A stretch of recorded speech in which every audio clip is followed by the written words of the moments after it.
2024 ఎన్నికల సందర్భంగా జగన్మోహన్ రెడ్డి బస్ యాత్ర చేస్తున్న నేపథ్యంలో అప్పటి ముఖ్యమంత్రి అయినటువంటి జగన్మోహన్ రెడ్డి ఒక గొలకరాయితో ఒక అబ్బాయి కొట్టాడు, హత్యాయత్న ప్రయత్నం చేశారు అని చెప్పి మనకి వార్తలు రావడం జరిగింది.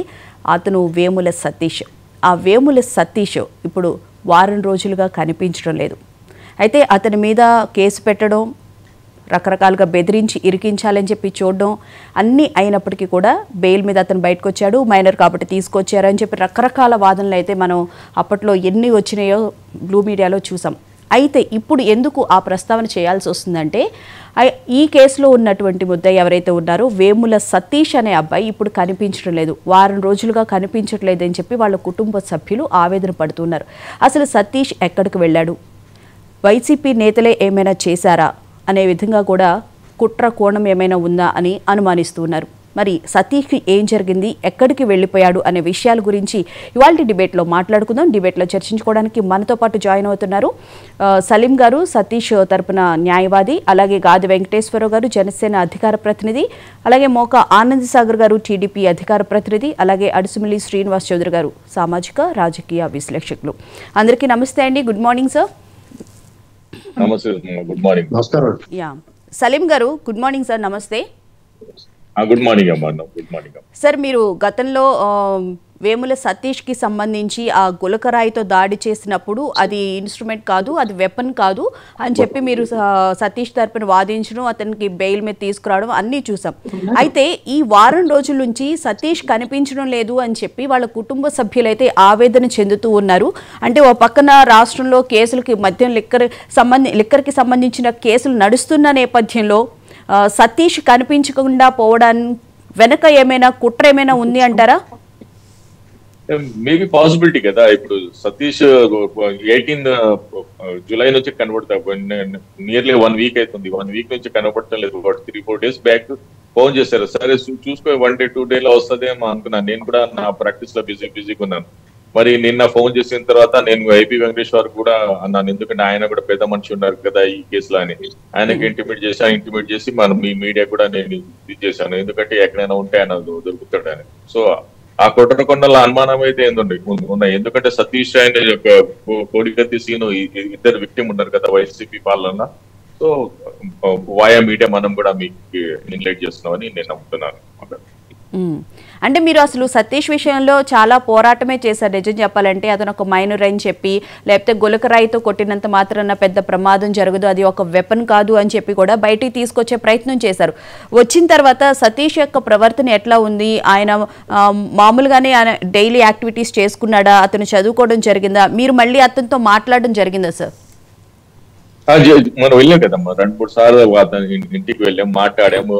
సతీష్ రిలీజ్ అయిన తర్వాత కూడా 3-4 మంత్స్ వరకు పోలీసు బీట్ ఉంది వాళ్ళ ఇంటికాడ. రోజు వచ్చి సతీష్ ఉన్నావా అని పలకరించి మాట్లాడి పోలీసు అక్కడ కూర్చుంటుండే, ఏదైనా కావచ్చు అని. 3-4 మంత్స్ పోలీసు కూడా చాలా సీరియస్ గా అబ్జర్వేషన్ లో పెట్టారు. కానీ 4-5 మంత్స్ నుంచి అబ్జర్వేషన్ లో లేదు, పోలీస్ అబ్జర్వేషన్ లేదు. సో అదే యాంగిల్ నేను కూడా అనుమానిస్తున్నాను. లేకుంటే ఒక పోలీసు అతనితో మంచి ఫ్రెండ్షిప్ అయింది అని కూడా వాళ్ళ ఫాదర్ దుర్గారావు అన్నాడు. ఆయన ఇద్దరు కలిసి ఏదో టీ తాగాలి, అది తాగాలి, ఏదో టిఫిన్ చేయాలి. ఆ కోణంలో కూడా ఆయన నిన్న చెప్పాడు, ఒక పోలీసు చాలా ఫ్రెండ్ అయిపోయారు మా సతీష్ కి.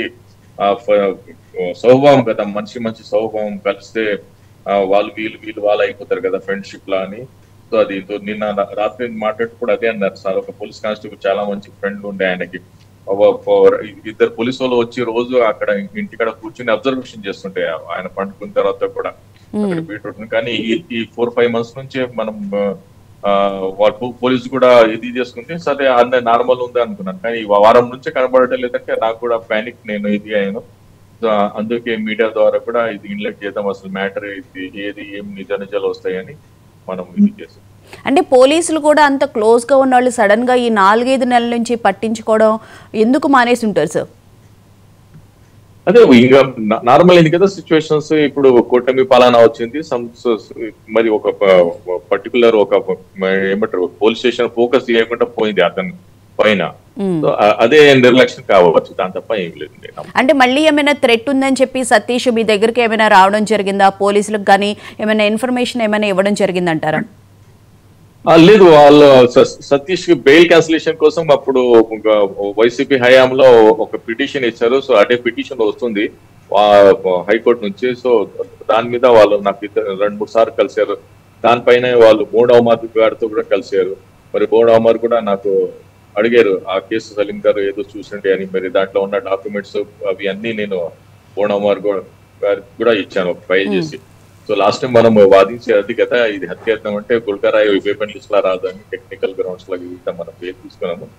సో దాని మీద లేదు, పర్వాలేదు మనం చూసుకుందాం అన్నాను. ఏబి వెంకటేశ్వర నేను కూడా కమిషనర్ ఆఫీస్ కి వెళ్ళి పర్సూ చేసాం మ్యాటర్. ఆయన కూడా 1 month లో మనం పర్సూ చేసి మీకు ఏది నిజాలు చేస్తాను కానీ ఇప్పటి వరకు అయ్యలేదు. సో మన రొటీన్ లైఫ్ బిజీ ఉండడం వల్ల అతను కూడా ఇది చేయలేదు. కానీ వాళ్ళ ఫ్యామిలీ నాకు టచ్ లో ఉంటారు. ఒక 15 days 1 month లో ఒకసారి ఫోన్ చేస్తారు. మొన్న కూడా సతీష్ తో ఉన్న ముద్దాయి దుర్గారావు వాళ్ళ ఫ్యామిలీ కూడా ఒక ఫంక్షన్ నుంచి కూడా నన్ను ఇన్వైట్ చేశారు 21 జూలైలో. నేను విశాఖపట్నంలో ఉండడం వల్ల అక్కడ వెళ్ళలేకపోయాను, లేకుంటే అక్కడ కూడా వెళ్తున్నాను. అయితే వాళ్ళ కుటుంబ సభ్యులు అంటే వాళ్ళ పేరెంట్స్ కానీ వాళ్ళ బంధువులు కానీ ఏమైనా అంటున్నారా, వాళ్ళకి ఏమైనా కాల్ వచ్చినట్లు కానీ? ఖమ్మం వెళ్ళారని కూడా మధ్యలో వార్తలు అయితే వచ్చినాయి ఈ 1 weekలో. దాంట్లో వాస్తవం ఉందా సార్? అసలు మీకు దానికి సంబంధించి ఏమైనా ఇన్ఫర్మేషన్ తెలుసా? దానికి సంబంధించి నాకు ఇన్ఫర్మేషన్ లేదు. ఈయన ఎప్పుడైనా వెళ్తే ఖమ్మమే వెళ్తాడు సార్ అని వాళ్ళ ఫాదర్ అన్నారు నాకు. కానీ ఇప్పటి వరకు ఆచూకీ లేదు అని వాళ్ళ ఫాదర్ నాకు పంపించి చెప్పారు. రైట్. శ్రీనివాస్ చౌదరి గారు, గుడ్ మార్నింగ్ సార్. నమస్తే. నమస్తే అండి. నమస్తే సార్. ఇప్పుడు సలీం గారు చెప్పిన దాని ప్రకారం చూస్తే కనుక సతీష్ అయితే 1 week నుంచి కనిపించడం లేదు, ఎక్కడ ఉన్నారో కూడా తెలియదు. 4 నెలల క్రితం వరకు కూడా అతను పోలీసులతో చాలా సన్నిహితంగా ఉన్నాడు. ఇప్పుడు ఎలాంటి థ్రెట్ లేదని చెప్పి ఒక ధైర్యం, కూటమి ప్రభుత్వం వచ్చిన తర్వాత ఒక ధైర్యం వచ్చిన తర్వాతే అతను చాలా ఫ్రెండ్లీగా ఉండడం, మామూలుగా అతను డైలీ యాక్టివిటీస్ చేసుకోవడం జరుగుతుంది. అంటే ఇప్పుడు సడన్గా సతీష్ కనిపించకపోవడం వెనుక ఏమైనా కుట్ర ఉంది అని అంటారు? ఎందుకంటే ఇప్పుడు అన్ని కేసులు బయటకు వస్తున్న నేపథ్యంలో ఒక లిక్కర్ కేసు కానీ, క్వార్జ్ కేసు కానీ, ఇట్లా రకరకాల కేసులు అయితే బయటకు వస్తున్నాయి ఇప్పుడు ఏపీలో. ఈ నేపథ్యంలోనే సతీష్ వెనక ఏమైనా జరిగి ఉండొచ్చు అంటారా? ఖచ్చితంగా ఉంటుందండి. ఎందుకంటే ఇప్పుడు ఒక్కొక్క కేసు బయటకు వస్తుంది. కూటమి ప్రభుత్వం వచ్చిన తర్వాత ముందుగా ప్యానల్ పాల్గొన్న ఆనంద్ సాగర్ గారికి, సలీం గారికి, మీకు, మహా టీవీ వీక్షకులందరికీ నమస్కారం అండి. ఇక్కడ డెఫినెట్ గా ఉంటుందండి.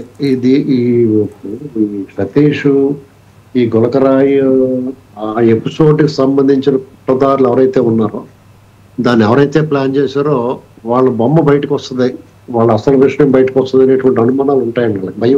భయం పట్టుకుని ఉండొచ్చు. నిదానంగా వీళ్ళంతా ఆదమరిచి ఉన్నప్పుడే ఇటువంటి మనం ఏం చేస్తామంటే సాధారణంగా పరిస్థితులన్నీ అనుకూలంగా ఉన్నాయి అనుకుంటాం. ఎవరైతే నేరం చేయాలనుకున్నారో వాళ్ళు అనుక్షణం ఆనుపాను కోసం వాళ్ళ కాపలాగా కూర్చుంటారు. ఆ సమయం చూసినప్పుడు దాన్నే రెక్కి అంటారు అనమాట. అలా కంటిన్యూగా వాళ్ళు కన్నేసి ఉంచుతారు. వాళ్ళకి అవకాశం దొరికినప్పుడు ఆ నేరం చేస్తారు. కాబట్టి మనంతా ప్రశాంతంగా ఉంది, బాగానే ఉంది పరిస్థితి అనుకుంటాం మనం. వాళ్ళు మాత్రం కంటిన్యూగా వాళ్ళ డ్యూటీ వాళ్ళు చేస్తారు. ఎప్పుడు అవకాశం దొరుకుతా అనేటువంటిది వేచి ఉంటారు. అలాగా బహుశా దీని వెనకాల అనుమానించడంలో అర్థం ఉందండి. ఎందుకంటే డెఫినెట్ గా దీని వెనకాల ఏదైనా కుట్ర లేకపోతే అతను కుర్రోడు వెళ్ళిపోవాల్సిన అవసరం ఏముంటుంది? ఇప్పుడు సేఫ్ గా సెక్యూరిటీగా ఉన్నాడు. ఈ ప్రభుత్వంతో అతనికి ఏమి వేధింపులు లేవు. ఈ ప్రభుత్వం అతని జోలికి రాదు. మొన్నటి వరకు సెక్యూరిటీ ఉందన్నా మరి ఎందుకు సెక్యూరిటీ ఇప్పుడు లేదో, ఆ పోలీసులు ఎందుకు రావటం మానేశారు అనేటువంటి విచారణ చేయాలి. ఆ విచారించాల్సింది. తర్వాత దీని మీద కొంచెం సీరియస్ గా దృష్టి పెట్టాలి ప్రభుత్వం. ఇటువంటి ఏంటంటే జగన్మోహన్ రెడ్డి హయాంలో చాలా అరాచకాలు జరిగినాయండి. అవి సరే ఇప్పుడు ప్రభుత్వం మారింది కదా అని ప్రశాంతంగా ఉండటానికి లేని పరిస్థితులు ఉన్నాయి. ఎందుకంటే వాళ్ళ యాటిట్యూడ్ లో కానీ వాళ్ళ విధానంలో కానీ మార్పు లేదు, పరివర్తన కానీ పశ్చాత్తాపం కానీ లేదు వాళ్ళు ఎంతసేపు వాళ్ళు ఏదైతే మూడ్ లో ఉన్నారో ఇప్పటికే కూడా ప్రతిపక్షంలోకి వెళ్ళిన తర్వాత కూడా వాళ్ళ స్టేట్మెంట్లు కానీ వాళ్ళ విధానం కానీ వాళ్ళ అగ్రెసివ్ నేచర్ కానీ ఏమి మారలేదు. కాబట్టి తెలుగుదేశం నాయకులే కాదు, వైసీపీ బాధితులు కూడా జాగ్రత్తగా ఉండాల్సిందే. ఎందుకంటే భవిష్యత్తులో వీళ్ళు ఎవరన్నా మనకి ఎదురు తిరుగుతారు, కేసులు పెడతారన్న అనుమానం వచ్చిన వాళ్ళు కూడా ప్రమాదమే ఇదంతా. ఎందుకంటే వీళ్ళు ఒక రకంగా రాజకీయాల్లా కాకుండా ఫ్యాక్షన్ ముఠా తరహాలో తీసుకొచ్చారు. అంటే వ్యక్తిగత స్థాయి దాటి కక్షలో చంపుకోవడాలు, నరుకోవడాలు, అసాసినేషన్ స్థాయిలోకి వచ్చేసారండి వాళ్ళు. ఎందుకంటే రాజకీయంగా ఎదుర్కోలేమని అర్థమైపోయింది వాళ్ళకి. ఎందుకంటే ప్రజలు వాళ్ళకి దూరం అయ్యారు, వాళ్ళు దూరం చేసుకున్నారు ప్రజల్ని. కాబట్టి ఇక అవతల ప్రత్యర్థుల్ని, సాధారణంగా రాజకీయాల్లో ప్రత్యర్థుల్ని ఓడించాలి, వీళ్ళు తుదముట్టించాలనుకుంటారు. అది సాధ్యం కానప్పుడు ఏం చేస్తారంటే ఇలాంటి చిన్న చిన్నవి చేసుకుంటా మెల్లమెల్లగా వాళ్ళ ముందు అర్జెంట్గా వాళ్ళ కేసుల నుంచి క్లియర్ అవ్వాలంటే ఇటువంటివి ఉండకూడదు. పాపం కుర్రాడు అనవసరంగా బలైపోయాడు, అతనికి ఏ సంబంధం ఉంటుంది. పాపం గొలగరాయిచ్చి కొట్టాడంటే ఎంత అర్ధరహితమైన ఆరోపణ అది. అతని మీద కేసు కట్టడం, సిగ్గు లేకుండా ఐపీఎస్ అయ్యి చదువుకున్నంత చదువులు చదువుకున్న వాళ్ళు కూడా అతను చిన్న రాయించుకుని కొట్టడానికి ట్రై చేసాడని చెప్పడం, దాన్ని వాళ్ళు యాక్సెప్ట్ చేయడం, అతను రిమాండ్ ఇవన్నీ బెదిరించారని కూడా బాబు బయటకు వచ్చిన తర్వాత చెప్పాడు. బెదిరించి నన్ను ఇరికిచ్చారు ఈ కేసులో ఫ్రెండ్స్ అందరినీ అని చెప్పి కూడా.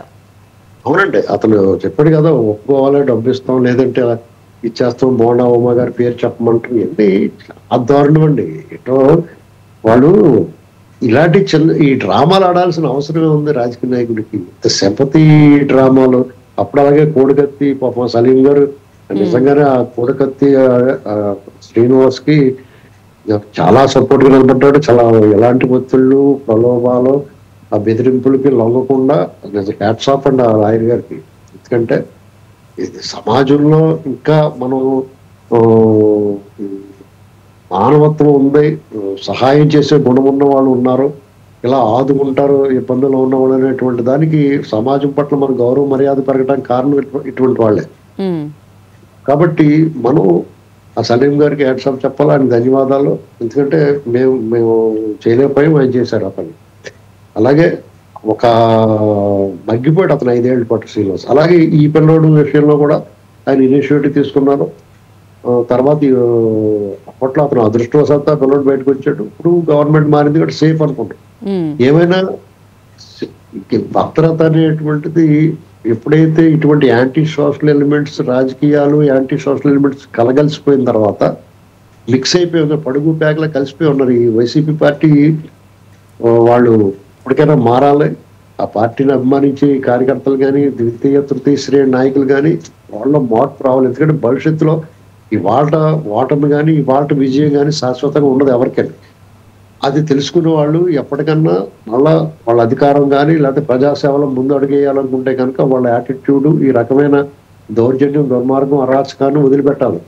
ప్రజల పట్ల రాజకీయాల్లోకి వచ్చిన వాళ్ళకి నేతి బీరకాయలో నెయ్యి సందంగా వీళ్ళ ప్రజాసేవ అనేటువంటిది లేకపోయినా కనీసం ప్రజలకు హాని చేయకుండా ఉండే విధంగా ఉండాలంటే ప్రజలను కలవాలి, ప్రజల మనోభావాలు తగ్గట్టుగా వాళ్ళు నడుచుకోవాలి. కానీ ప్రజలు భయభ్రాంతులు గురి చేసి వాళ్ళు భయపెట్టి వాళ్ళ రాజ్యాధికారం చేజిక్కించుకోవాలి, లేకపోతే పెత్తనం సాగించాలనుకోవడం చాలా దుర్మార్గం అండి. ఈ విషయంలో నేను చాలా ఆవేదనగా ఉంది. రాజకీయాలు చూస్తుంటే మేము ఎప్పటి నుంచో ఛానల్ నుంచి చూస్తూ వచ్చాం. ఇటీవల రాజకీయాలు చూస్తుంటే బాగా చదువుకున్నప్పుడు ఇక్కడ కొంతమంది ఉన్నారు, వెంకటేశ్వర గారు ఉన్నారు, తెలుగుదేశం ఆయన ఉన్నారు.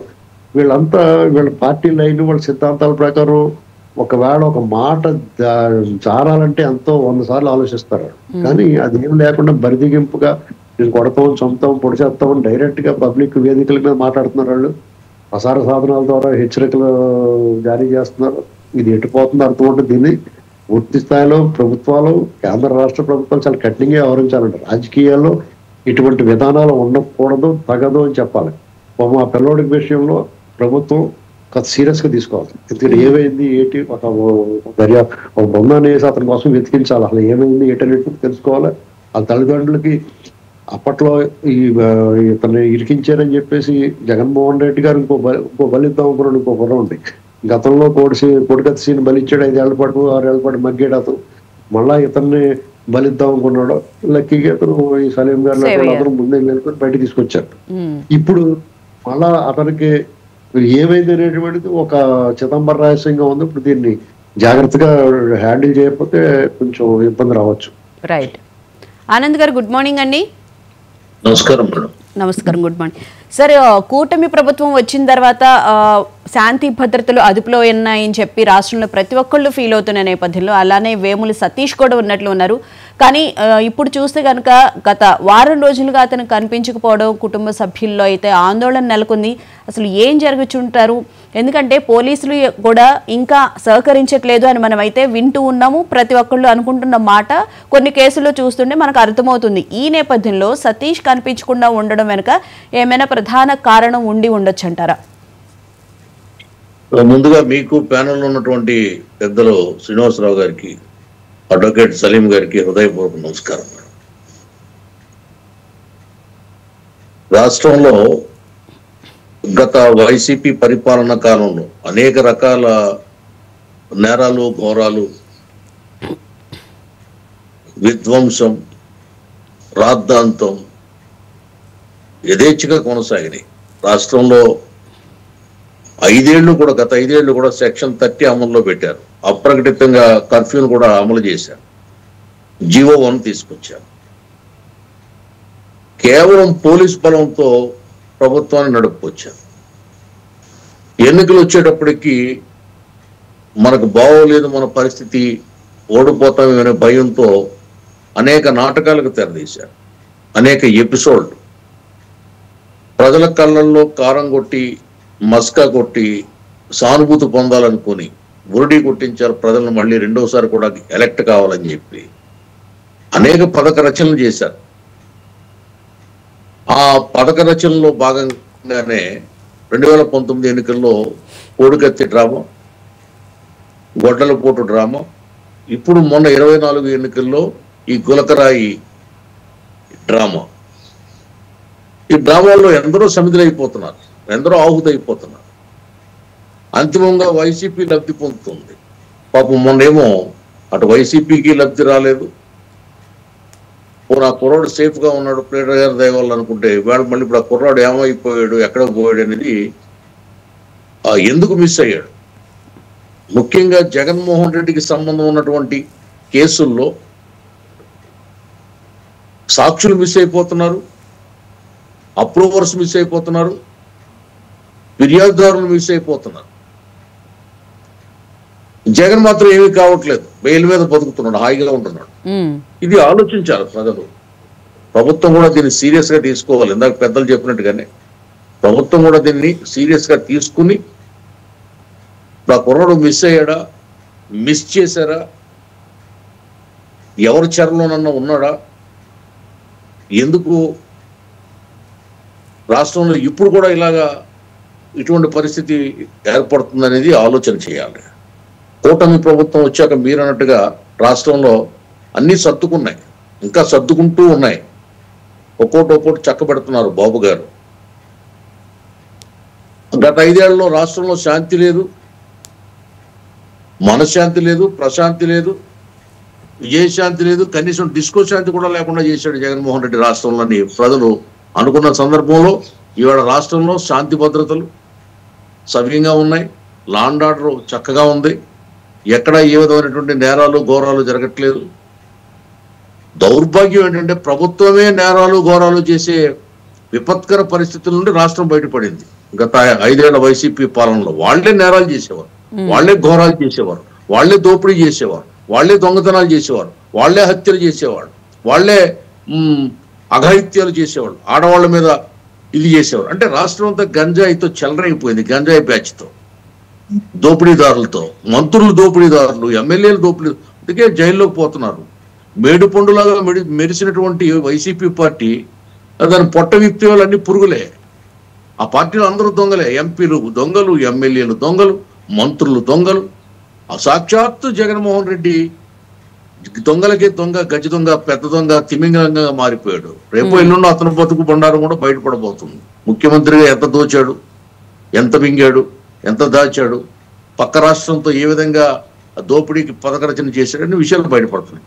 ఈవేళ ఈ కుర్రాడు పరిస్థితి తీసుకుంటే ఈ దోపిడీ కేసుల కంటే భయంకరమైనటువంటి సంఘటన ఇది. అంటే ఏమీ లేని దాన్ని ప్రజల ముందు చూపించి సానుభూతిని కొట్టేయాలని, తద్వారా మళ్ళీ ఎన్నిక కావాలని ఒక ఎన్నికల కుట్రది, ప్రజల్ని ఫూల్స్ చేసే ఒక పథక రచన. కాబట్టి ప్రభుత్వం సీరియస్ గా తీసుకోవాలి.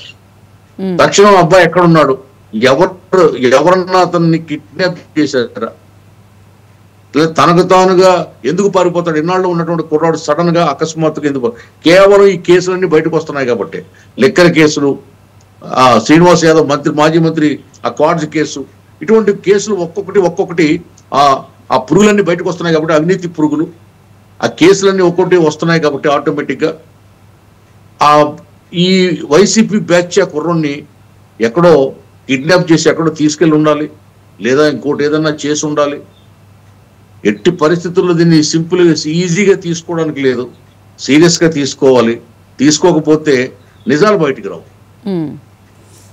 దోషుల్లాగా ఉండిపోతారు, వాస్తవాలు సమాధి అయిపోతాయి. కాబట్టి ఇది చాలా అవసరం ఈ రాష్ట్రానికి, ప్రభుత్వానికి. ఆ కుర్రాడు ఆచూకీని పట్టుకుని మళ్ళీ ప్రజల ముందు పెట్టి ఏం జరిగిందో తెలియచెప్పాల్సినటువంటి ఆవశ్యకత. అంటే ఇప్పుడు అనంతబాబు విషయంలో ఎట్లయితే సిట్ విచారణ జరిపిస్తూ ఉన్నారో ఈ కేసు కూడా బయటకు వస్తుంది అని చెప్పి ఏమైనా భయపడ్డారని చెప్పి అనుకుంటారా? ఖచ్చితంగా మేడం, ఇది గండికోట రహస్యం లాగా ఈ రహస్యాలన్నీ బయటకు వస్తున్నాయి కదా ఒక్కొక్కటి. ప్రభుత్వం గత 5 ఏళ్ల పరిపాలనలో అన్ని నాటకాలు, బూటకాలు, డ్రామాలు, రహస్యాలే కదా. అంతా దోపిడీయే, దొంగతనమే, దొడ్డిదారిలోనే దోపిడీ జరిగేది, ప్రభుత్వం ముసుగులో దోపిడీ జరిగేది, ప్రభుత్వం ముసుగులో హత్యలు జరిగాయి, ప్రభుత్వం ముసుగులో అత్యాచారాలు జరిగాయి, ప్రభుత్వం ముసుగులో ఇటువంటి డ్రామాలు సజ్జల రామకృష్ణారెడ్డి నేతృత్వంలో, దర్శకత్వంలో ఇటువంటి డ్రామాలు, సానుభూతిని కొల్లగొట్టడానికి డ్రామాలు జరిగాయి. ఇంత దౌర్భాగ్యం. నువ్వు సానుభూతి కోసం ఇతరుల జీవితాలను బలి తీసుకుంటావు జగన్మోహన్ రెడ్డి? నీ ఎన్నికల్లో గెలవడం కోసం గులకరాయితో కొట్టించుకుంటావా? వానముళ్ళు గుచ్చుకుంటుందా మేడం? నీటి ముళ్ళు గుచ్చుకుంటుందా? ఏదో సినిమాలో పాట ఉంది, వానముళ్ళు గుచ్చుకున్నది అనే పాట ఉంది. వానముళ్ళు గుచ్చుకుంటుందా? అది కవి అలా ప్రయోగిస్తాడు, పదప్రయోగం. అది నీటి ముళ్ళు ఉంటుందా? నీటి ముళ్ళు గుచ్చుకుంటుందా? అలా గులకరాయి కొడితే నువ్వు చచ్చిపోతావా జగన్మోహన్ రెడ్డి? నీ కన్ను పోతుందా? డ్రామా, దెబ్బ లేదు, గుడ్డు లేదు, ఏదో అక్కడ ఏదో పూసారు, దాన్ని వాచినట్టు చూపించారు, పాపం వర్కౌట్ కాలేదు. బూమరాంగ్ అయింది సీను. ఇప్పుడు కుర్రాన్ని బలి చేయాలని చూస్తున్నా. పేదవాళ్ళు చేసి వాళ్ళ అధికార దాహంలో, వాళ్ళ అధికారాన్ని మళ్ళీ రెండోసారి తెచ్చుకోవాలనే ఏదైతే దౌర్భాగ్యపు యజ్ఞం ఉందో దాంట్లో కుర్రని సమితి చేయాలని చూస్తున్నారు. దళితుడే బాధ్యుని చేయాలని చెప్పి చూస్తున్నారు. కోడికత్తి శ్రీను అయినా దళితుడే, ఇప్పుడు వేముల సతీష్ అయినా అదే కదా. అవును మేడం, ఇప్పుడు వాళ్ళ జీవితం. ఇప్పుడు ఇంకో నిజం కూడా చెప్పాలి, ఇది ఆ పార్టీలో ఎక్కువ మంది ఈ ఆకర్షితులయ్యేది కూడా వాళ్ళనే ద్రోహం చేశాడు, వాళ్ళ పథకాలన్నీ పీకేశాడు, వాళ్ళ ఆర్థిక పరిస్థితి అంతా కొల్లగొట్టాడు. ఒక్క పథకం వాళ్ళ తండ్రి హయాంలో కానీ 6 ఏళ్లలో కానీ, ఇతను 5 ఏళ్ల పరిపాలన, ఈ 11 సంవత్సరాల పరిపాలన కాలంలో, తండ్రి కొడుకుల పరిపాలనలో దళితుల కోసం ఒక్క పథకం అంటే ఒక్క పథకం పెట్టిన పాపన పోలేదు.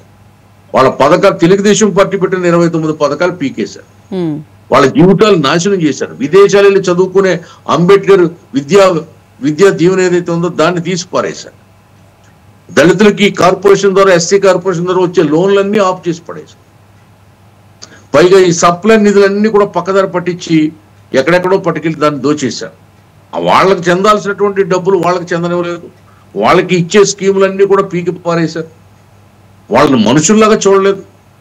మళ్ళీ వాళ్ళ జీవితాలతో ఇటువంటి నాటకాలు ఆడి రాజకీయంగా లబ్ధి పొంది పదవుల్లోకి రెండోసారి కూడా రావాలని ప్రయత్నం చేయడు. కాబట్టి ఈ కేసులో కూడా జగన్మోహన్ రెడ్డి మొదటి ముద్దాయి.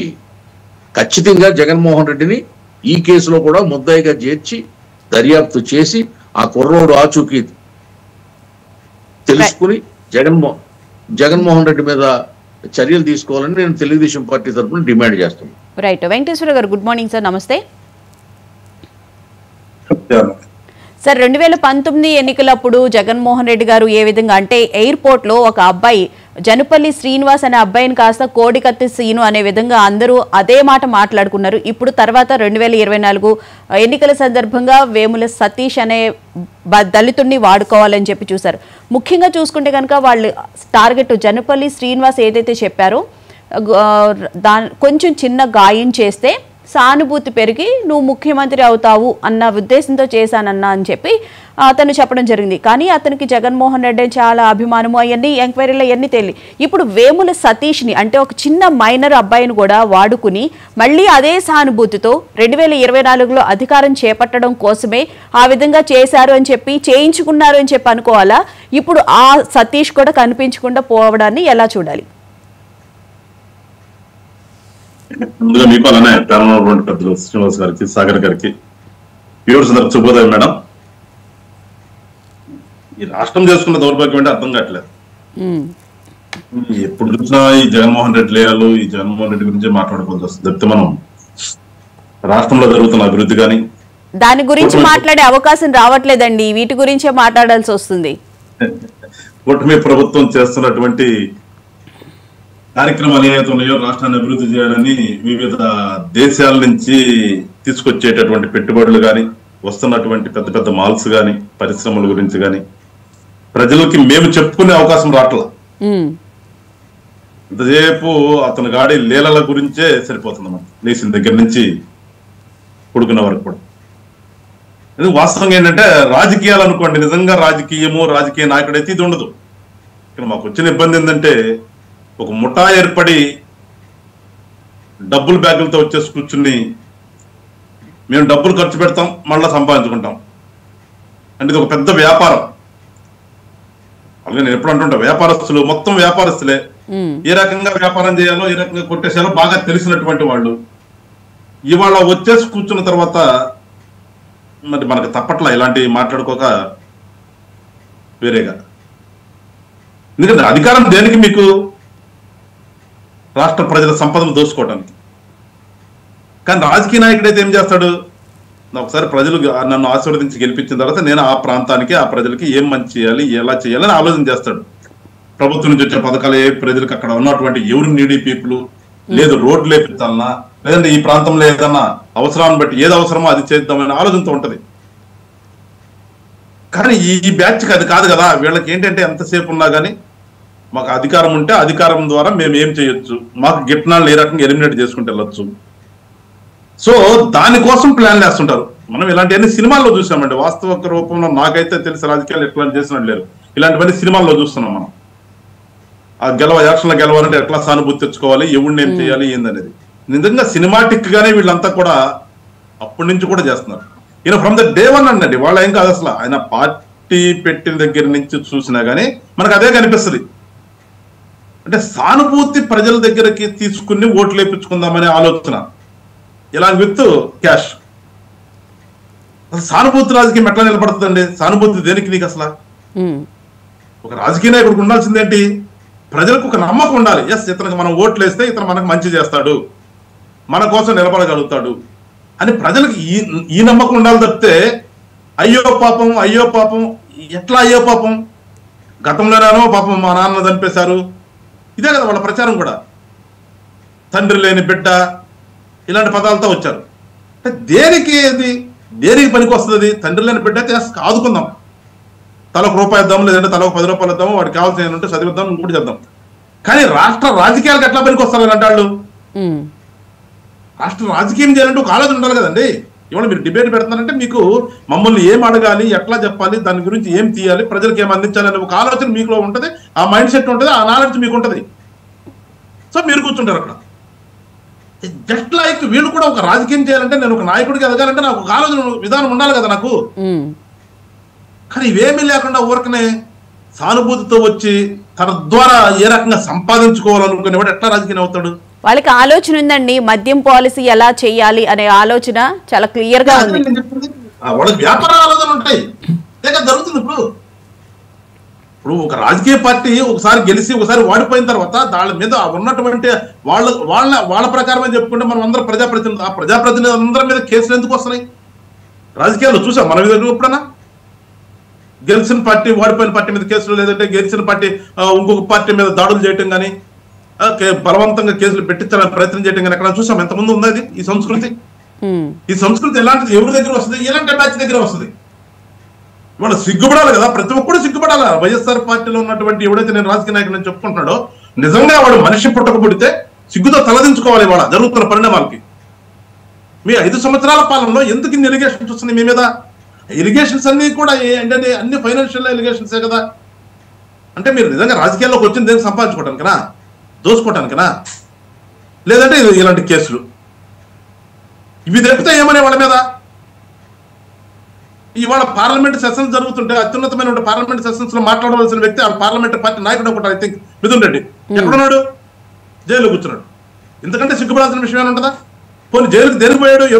ఎవరి కోసం పోరాటం చేసి పోయాడు జైలుకి? ఏమన్నా రాష్ట్ర ప్రజల సంపద కొట్టేసామని కదా, దొంగతనం కేసు కదా మీద పెట్టింది. సో వీళ్ళందరూ రీకాల్ చేయాలండి ఫస్ట్. ఎందుకంటే చట్టాలు కూడా మారాలి. చట్టాలు కూడా ఇప్పుడు కూడా అమెండ్ అవుతుంటాయి. కాన్స్టిట్యూషన్ అమెండ్ చేసుకుంటాం, అట్లా చట్టాలు అమెండ్ అవుతుంటాయి. ఇక్కడ కూడా రాజకీయ నాయకులు ఇలాంటి కేసుల్లో ఇరుక్కుంటే వాడికి లైఫ్ టైం వల్ల ఎలక్షన్స్ రాకుండా చేయాలి. ఒకటి రికవరీ జరగాలి ముందు ఫస్ట్. ఏదైతే డబ్బులు కొట్టేసాడు ప్రజల సంపదని పెట్టారో రికవరీ యాక్ట్ తీసుకుంటే విధంగా రాజకీయ నాయకుల మీద స్ట్రిక్ట్ గా కొన్ని చట్టాలు చేయాలి. రాజ్యాంగంలో కూడా అమెండ్ అయ్యి ఇలాంటి దొంగతనం కేసులు, ఐ మీన్ ప్రజల సొమ్ము కొట్టేశాడని చెప్పేసి ఇలాంటి క్రిమినల్ బ్రీచ్ ఆఫ్ ట్రస్ట్ కానీ 420 కేసులు కానీ ఇలాంటివి వచ్చినప్పుడు వాళ్ళకి లైఫ్ లాంగ్ వాళ్ళు దే ఆర్ నాట్ ఎలిజిబుల్ అనమాట. వాళ్ళకి ఎలిజిబిలిటీ లేకుండా మళ్ళీ ఎలక్షన్ చేయడానికి కొన్ని అమెండ్మెంట్ జరిగితే తప్పితే అదర్వైజ్ ఇలాంటి వస్తారు. సార్ మీరు చెప్పింది కనీసం స్థానిక సంస్థల ఎన్నికల నుంచి అయినా ప్రారంభమైతే బాగుంటుందేమో అనిపిస్తుంది సార్. చెయ్యాలి మేడం, చెయ్యాలి. ఎందుకంటే ప్రజాసేవ చేసేవారే వాడికి ఎప్పుడు కూడా స్వార్థం ఉండకూడదు. మరి తనకు ఆలోచన ఏముండాలి? అతని ఆలోచన ఎంతసేపు ప్రజలకు మంచి జరగాలి, నా ప్రాంతం బాగుపడాలి, నా ప్రాంతం అభివృద్ధి చెందాలి అనే ఆలోచన ఉండాలి తప్పితే ఎస్ ఇక్కడ ఇసుక దొరుకుతుందా, ఇక్కడ ఎర్రమట్టి దొరుకుతుందా, లేదంటే ఇక్కడ ఏమైనా కొండలు ఉన్నాయా, లేదంటే ఇక్కడ ఏమైనా ఎర్రచందనం ఉందా, వీటన్నిటిని నేను కొట్టేసుకోవచ్చు ఎందుకంటే నన్ను గెలిపించారు కాబట్టి ఈ ప్రాంతానికి నేను రాజుని.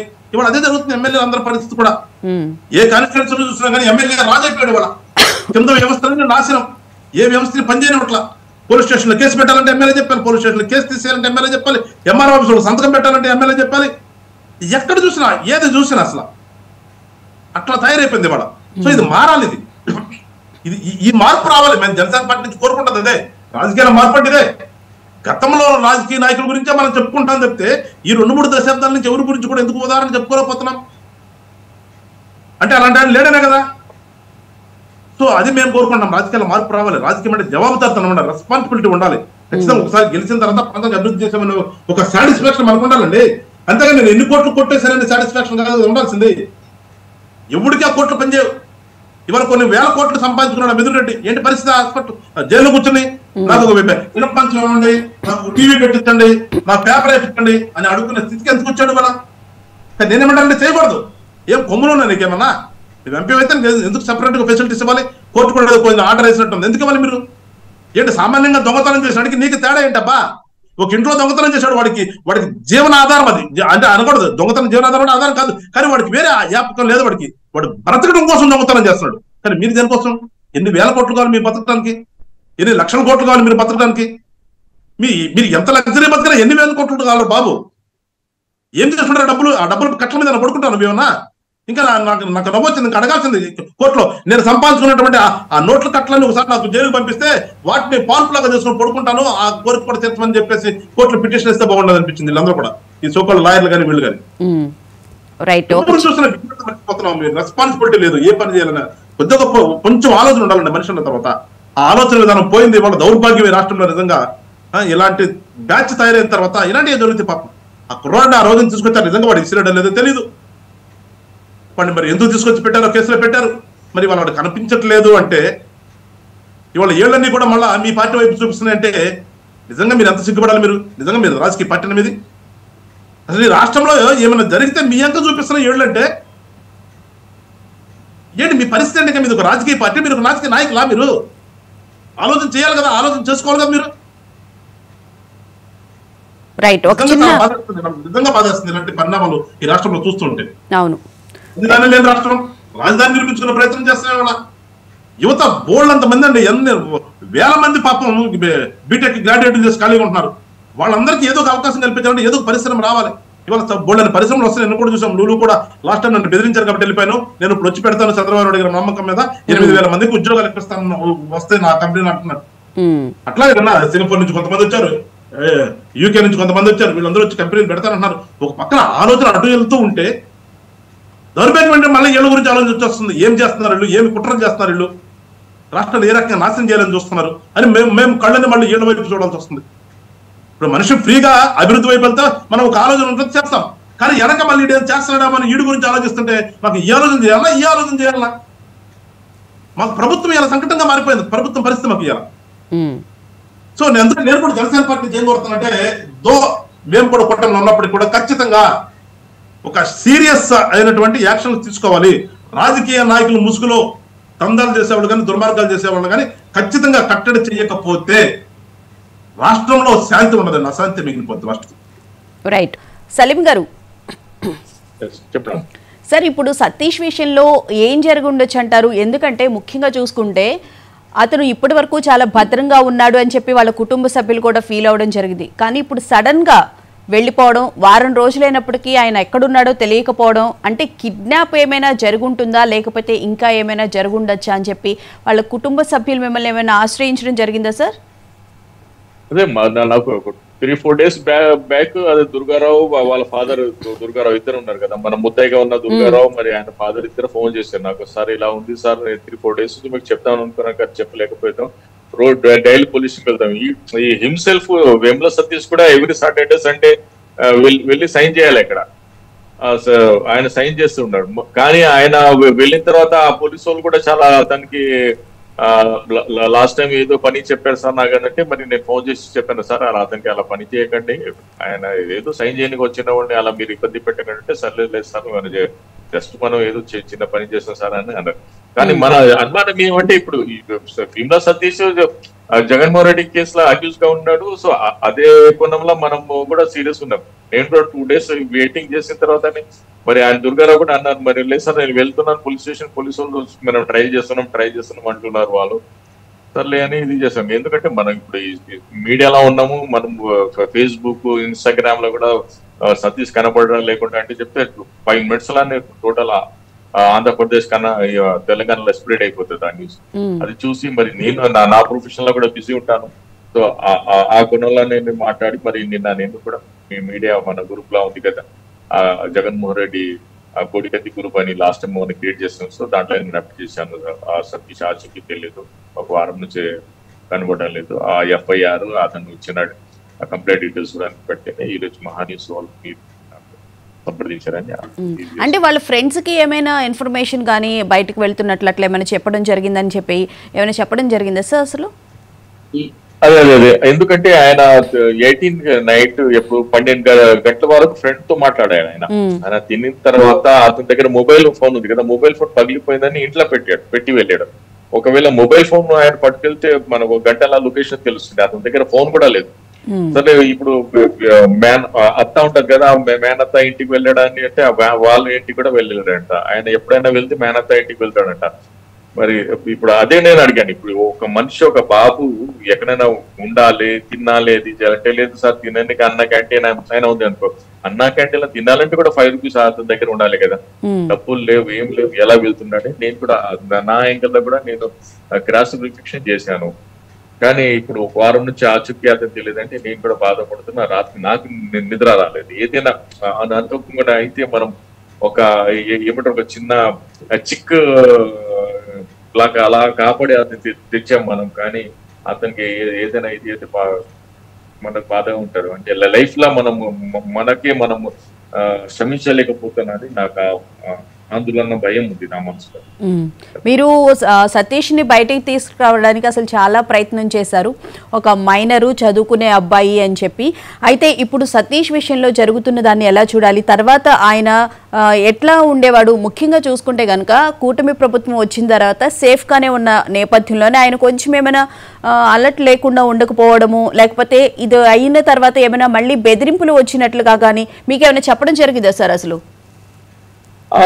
బెదిరింపులు ఏం లేదు, కానీ అక్కడ ఉన్న వైసీపీ వాళ్ళందరూ వీళ్ళకంతా కన్ను వేసేటోళ్ళే ఉన్నారు. వాళ్ళు చూసారు ఇలా అంటే చిన్న చూపుతో చూసేవాళ్ళు, మా గవర్నమెంట్ వస్తే మనం చూపిస్తాం మీకు అదైతే ఉంది. అక్కడ లోకల్ పాలిటిక్స్ అవి అన్ని ఉన్నాయి ఇక్కడ.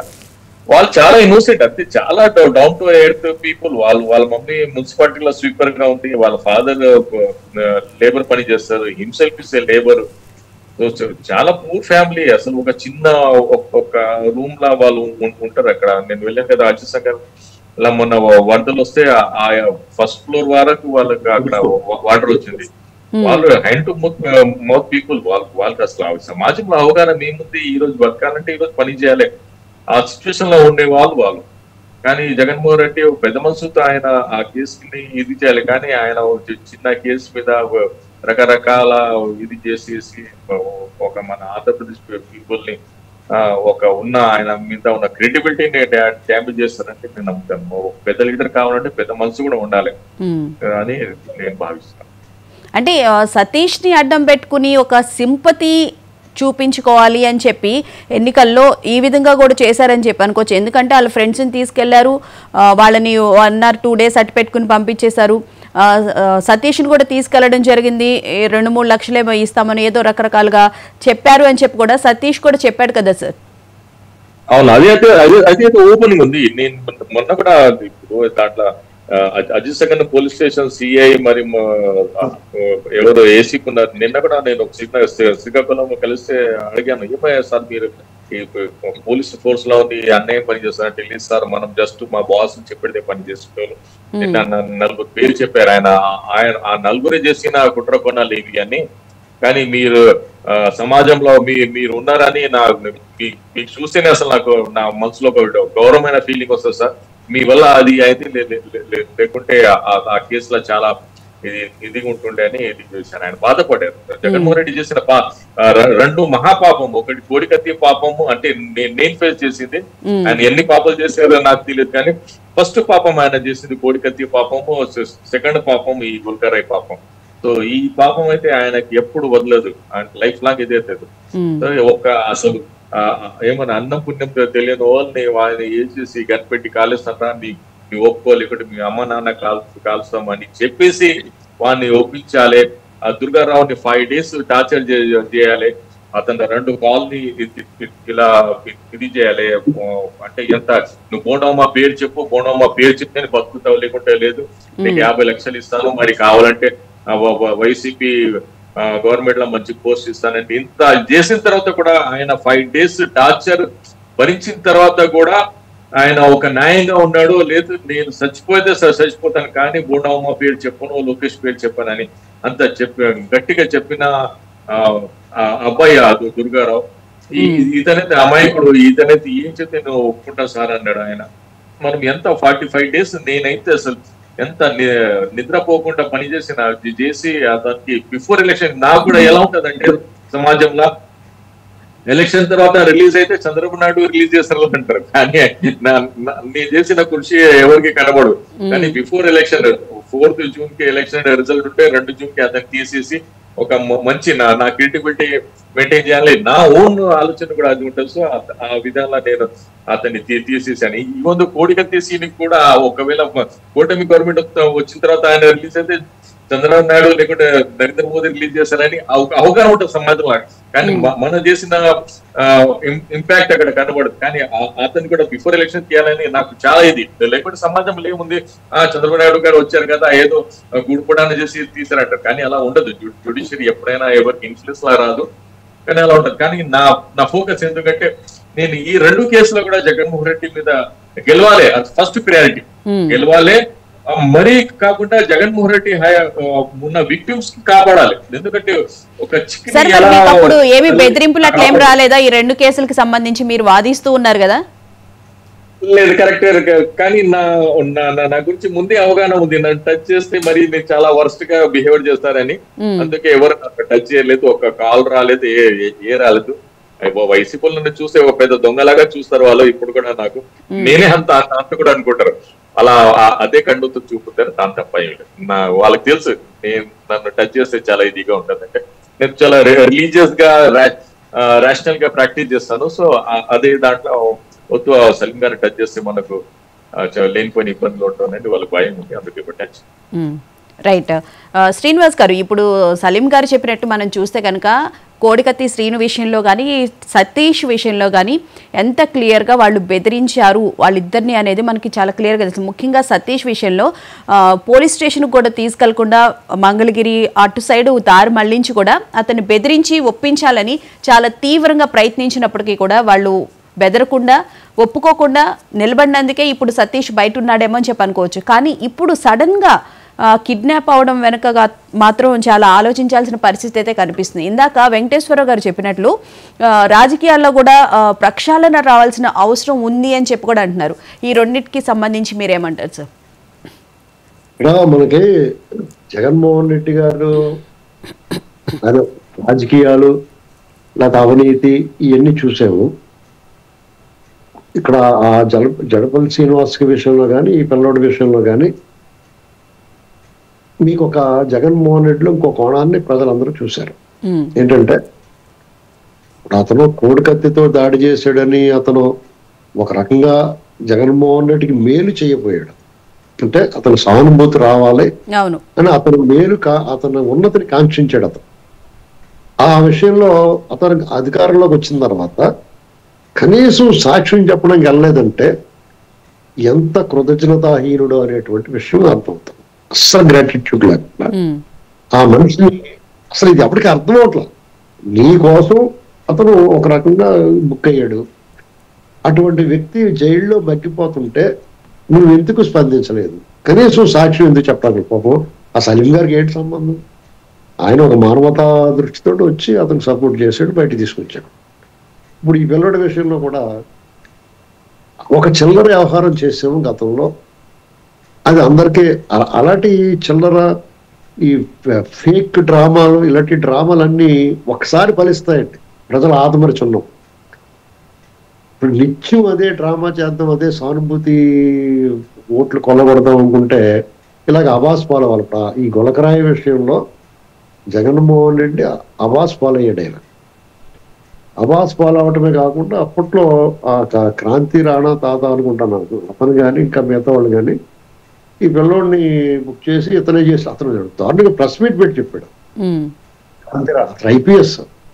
అసలు ఇది ఎలా సాధ్యమో ఏంటో ఏం జరిగిందో జనం ఏమైపోతారో, ఈ అధికారులు ఇంత చదువుకుని ప్రమాణాలు చేసి వస్తారు డ్యూటీకి, ప్రజలకు బాధ్యులై ఉండాలి వీళ్ళు.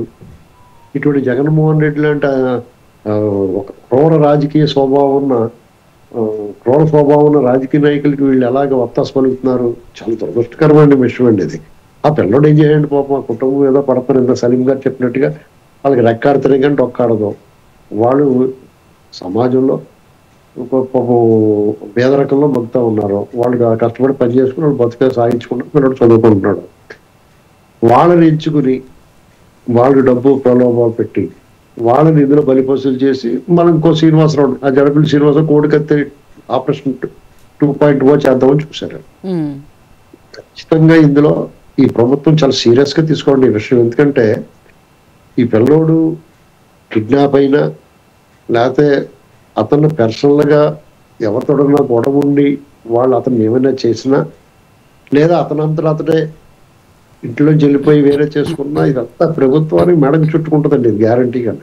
ఎందుకంటే వైసీపీ బ్యాచ్ అందరూ కూడా వాళ్ళు తప్పు చేస్తారు, ఎదటోళ్ళు చేశారని చెప్తారు. ప్రతిదీ కూడా వాళ్ళు ఎదటోళ్ళు ఏ ఆరోపణ చేస్తున్నారో అన్ని కూడా వాళ్ళే చేస్తుంటారో లేదా చేస్తూ ఉంటారు. కాబట్టి ఈ విషయంలో కూడా ప్రభుత్వం లాండ్ ఆర్డర్ ఫెయిల్ అయ్యిందని మొదలుపెట్టి ఈ పిల్లోడిని ఏదో చేశారు వీళ్ళే చేశారు అనేటువంటి ఆరోపణతో వస్తారు బయటకు. ఇది చాలా ప్రమాదం అండి. ఎందుకంటే మొన్న ఎన్నికల ముందు రాజకీయాలకు ముడిపడిన అంశం ఇది. జగన్మోహన్ రెడ్డిని అతను రాజకీయ వికృత శాస్త్రాలకి ప్రతిరూపమైనటువంటి చర్యలు చేసిన దాంట్లో ఒక భాగస్వామి కుర్రోడు. రైట్, కుర్రోడు ఇన్వాల్వ్ చేసి ఉన్నారు. కాబట్టి ఇది చాలా ప్రమాదకరమైంది. డెఫినెట్ గా వెంకటేశ్వర గారు చెప్పింది అని కానీ మన లాయర్ గారు సలీం గారు చెప్పింది, మన ఆనంద్ సాగర్ గారు, అందరూ కూడా మనం ఏం చెప్తామో ఆవేదన చెప్తాం. మనందరిలోకి ఆ సలీం గారు డెఫినెట్ గా మరొకసారి నేను అభినందిస్తున్నాను ఆయన్ని. సమాజంలో అటువంటి వారు ఉండబట్టే ఇంకా ఈ సమాజం దాని ఈక్విలిబ్రియం అంటారు, సమస్థితి అది కుదురుతూ ఉందండి. అందరూ కలిసిమెలిసి జీవించండి. సమాజం మానవుడు సంఘజీవం అనడానికి ఇలాంటి చర్యల వల్ల పాటుపడుతుంది. జగన్మోహన్ రెడ్డి లాంటి అరాచకవాదులు, అవినీతి పరులు, దుర్మార్గం చేసిన ప్రజలను ఎంత భయభ్రాంతులకు గురి చేసిన ఇటువంటి వాళ్ళు ఎవరో ఒకరు ఆదుకుంటా సమాజాన్ని ముందు నడిపిస్తున్నారని అర్థమవుతుంది. రైట్. ఆనంద్ గారు, వైసీపీ వాళ్ళు ఏదైనా చేసినా ఇప్పుడు రప్పారప్ప డైలాగ్ వచ్చింది, రప్పారప్ప ఏదైనా చేసేసి కూటమి ప్రభుత్వం మీద ఏమైనా బురద చల్లే ప్రయత్నం చేస్తున్నారా? ఒకవేళ ఆరోపణలు వాళ్ళు సహజంగా చేసేవి ఆరోపణలే కాబట్టి ఇందాక శ్రీనివాస్ గారు చెప్పినట్టు ఏమంటారు? ఆనంద్ గారు. పార్టీ పుట్టుకే ఒక బూటకం, ఒక నాటకం. అది కేవలం అధికారం కోసం ఆనాడు ఆ పార్టీ పుట్టింది, ముఖ్యమంత్రి పీఠం కోసం. అతను మంకు పట్టుబట్టి కాంగ్రెస్ పార్టీ మీద తిరుగుబాటు చేసినట్టు నటించి తండ్రి చావు అడ్డం పెట్టుకుని జైలుకి వెళ్ళి ఆ సానుభూతి ద్వారా తల్లిని చెల్లిని రోడ్ల మీద తిప్పి రకరకాలుగా, తల్లి బైబిల్ పట్టుకుంటే ఆ వర్గం, ఆ మతం వర్గం అంతా కూడా ఓట్లేస్తారు. చెల్లిని బాణం అని చెప్తే కొంతమంది ఇక్కడ అవుతారని చెప్పి ఒక సినిమా తీయాలంటే ఒక రచయిత కావాలి, ఒక దర్శకుడు కావాలి, ఒక నిర్మాత కావాలి, మంచి స్క్రిప్ట్ కావాలి, మంచి స్క్రీన్ ప్లే కావాలి. అలాగే స్క్రిప్ట్, స్క్రీన్ ప్లే పొలిటికల్ గా తయారు చేయడానికి ఆ పార్టీకి అందరూ అటువంటి మసాలాలు నూరి ఆ మసాలా ముద్ద తయారు చేసి ఆ పార్టీని మొత్తానికి అధికారంలో తీసుకొచ్చిన తర్వాత 5 ఏళ్ళు పరిపాలన ఏమో అదంతా దోపిడీ పరిపాలన, అందరూ దొంగలే. మళ్ళీ ప్రజల్ని ఏ విధంగా మభ్య పెట్టాలంటే మళ్ళీ కోడికత్తి ఎపిసోడో, గొడ్డలపూట ఎపిసోడో, లేకపోతే ఇదిగో గులకరాయి ఎపిసోడ్ కావాలి. ఆ ఎపిసోడ్లు క్రియేట్ చేస్తారు, బాగా నటన పండిస్తారు. కానీ హిట్ అవ్వలేదు సినిమా, ఫట్ అయింది కాబట్టి అప్పుడు భద్రత కావాలి. స్వయంగా అతను కజిన్ సునీత ఎవరైతే ఉన్నారో, వివేకానంద రెడ్డి కూతురు, ఈవేళ నా ప్రాణాలకు ముప్పు ఉంది, నన్ను రక్షించండి, నన్ను కాపాడండి, జగన్మోహన్ రెడ్డి చంపించేసేలా ఉన్నాడు అని చెప్పి ఆమె సుప్రీంకోర్టుకు పోయింది కదా. అంటే సొంత చెల్లెలే, రక్తం పంచుకుని పుట్టినటువంటి చెల్లెలే నా తండ్రి కేసులో నేను పోరాడుతున్నందుకు నా అన్న అయినటువంటి జగన్మోహన్ రెడ్డి నన్ను చంపాలని చూస్తున్నాడు, నాకు ప్రాణహాని ఉంది, నన్ను కాపాడండి, ఈ కేసు తేల్చండి అని పాపం సుప్రీంకోర్టులోకి వెళ్ళింది కదా.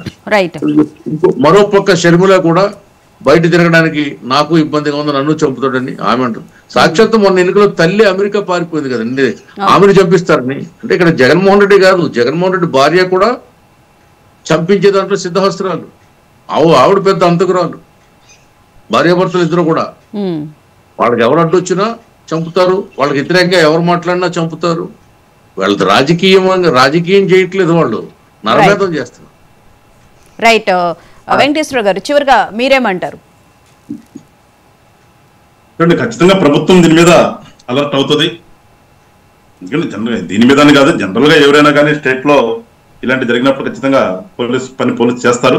ఇక్కడ కూడా మన కుర్రాడు ఏ కారణాల వల్ల వెళ్ళాడు ఏంటనేది ఇన్వెస్టిగేషన్ చేస్తారు. దాంట్లో కనుక వాళ్ళ పాత్ర ఉందని తెలిస్తే కనుక ఈసారి ఖచ్చితంగా నేను చెప్తున్నాను, సీరియస్ గా ఉంటాను.